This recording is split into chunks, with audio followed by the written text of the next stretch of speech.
Hi, I'm Nate from Nate Cooks, and in today's video I'm going to show you how I make one of my family's favorite fall and winter soups. It's really simple to make and it comes together really quick. This is my recipe for Kale Minestrone soup. The first thing I like to do is prep all the vegetables that I'm going to be using in the soup. I will cut them all into about the same size dice so they're fairly uniform.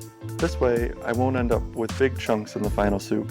For the fresh vegetables, I'll be using onion, carrots, celery, kale, and garlic.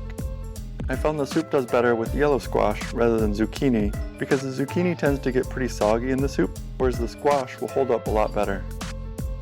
And the same is true for the kale as well. I've made this soup with spinach instead of the kale, and it worked well, but similar to the squash, the kale seems to hold up better than the spinach, so we prefer it here.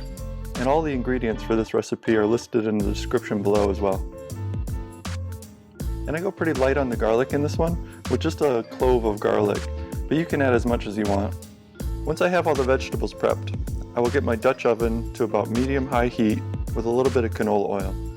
I like to start with canola oil while sauteing the vegetables, and then I can finish with extra virgin olive oil in the end. Once the oil is hot, I'm going to start in with the carrots. I like to give them a little bit of a head start so they have a chance to soften up a bit more before I add the other vegetables. I'll add in the celery and give them a few minutes too before I'll add in the onion next. And then after I add in the onion, I like to cook that until it just starts to turn translucent. After that, we'll go in the squash. And I'm actually adding salt and pepper after each vegetable, so this way I'm seasoning all the way through and not having to add a lot at the end. For the dried spices, I'm going to be using basil, parsley, and oregano. In this step, you could also add red pepper flakes too, but we add it at the end because our daughter still hasn't come around on a little bit of spice in her soups yet. I also like to grind up the spices in my fingers as I'm adding them. This way they break up a bit more and help mix into the soup a little bit easier. Also, as I'm cooking the vegetables, I'm checking to make sure that there's still enough oil in the bottom of the pan and that nothing is burning or sticking. Once those are about where I want them, I'll add in the kale and cook it down until it's wilted, which will only take a couple of minutes. And then once that's cooked down just a little bit, I'll add in the diced tomatoes. And I like to add them first instead of the tomato sauce, so this allows me to concentrate the tomato juice that's in the can a little bit.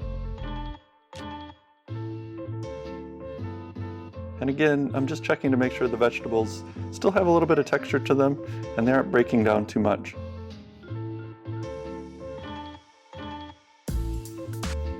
Next, I'll add in the tomato sauce along with the water and better than bouillon.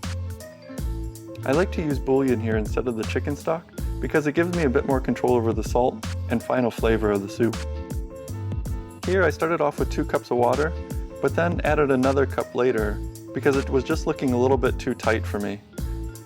I have to remember, once I add the pasta, some of the water will be absorbed into the noodles and the soup will thicken up, so I'd want it to be watery here, and then I can adjust later with noodles if needed.